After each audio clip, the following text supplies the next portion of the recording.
আমাদের যুদ্ধ করিয়া তোমার কাছ থেকে কয় ফল দেব ভাইজান। যুদ্ধের জন্য তুমি প্রস্তুত হও ভাইজান।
আমি চেয়েছিলাম তোমার সঙ্গে শুধু যুদ্ধ করতে ভাইজান। ভাইজান নবীন, আমি তোর বড় ভাই নবীন। ভাইজান তুই আমাকে এই দুনিয়ার মুখ থেকে সরিয়ে দে নবীন। তুই জানিস না রে নবীন, তুই জানিস না। ভাইজান হ্যাঁ নবীন, বলো আমি রাজকার্যের ব্যস্ততা থাকতে তুই আমার একটি ছোট ভাই নবীন। আমি তোকে কোনোদিন ভাইজান তুলে মানুষ করতে পারিনি ভাইজান। নবীন, আমাদের ছোটবেলা থেকে বাপ ভাইজান দিয়েছি, আর আমার চাচা বলো ভাইজান। আমার চাচা এমনি আজিকে আমি কেন পিছে পিছু লাগছি জানি ভাইজান। তুই তো জানিস না রে নবীন। বলো বলো ভাইজান। এই রাজ সিংহাসন, এই রাজ সিংহাসন, এই রাজ সিংহাসন। হ্যাঁ হ্যাঁ নবীন, বলো এই রাজ সিংহাসন আমার পিতা আর তোর পিতা এই রাজ কার্য পরিচালনা করত।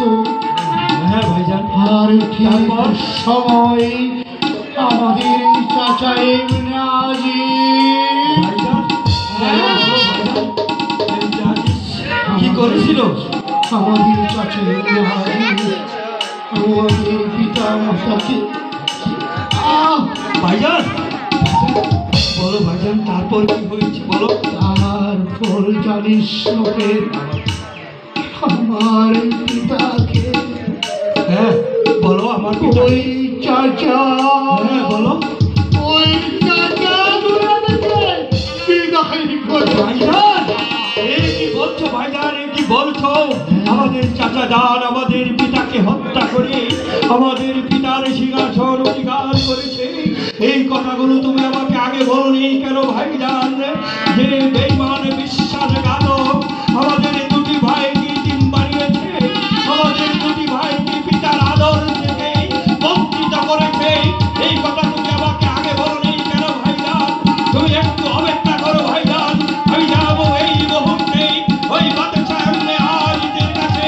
তেমনি ভাবে আমাদের পিতাকে এই পৃথিবী থেকে সরিয়ে দিয়েছে, ঠিক তেমনি ভাবে এই পৃথিবী থেকে ওই এমনি আজিদকে আমরা সরিয়ে দেবো ভাইজান। নবেল পারবে না, পারবে না নবেল। পারবো ভাইজান পারবো, তুমি কোনো চিন্তা করো না ভাইজান। আমি এখন অস্ত্র ধরতে শিখেছি, আমি এখন বড় হয়েছি, আমি পারবো আমার পিতৃ হত্যার প্রতিশোধ নিতে। প্রয়োজন হলে পিতা হত্যার প্রতিশোধ নিতে গিয়ে যদি আমার জীবন বিসর্জন দিতে হয় তবু আমি দেব, তবু আমার পিতার হত্যার প্রতিশোধ দেব। ভাইজান বলো ভাইজান। জানিস নবেল, বলো বলো ভাইজান। আমি রাজকার্য ব্যস্ত থাকার খালি তোকে বলো খুব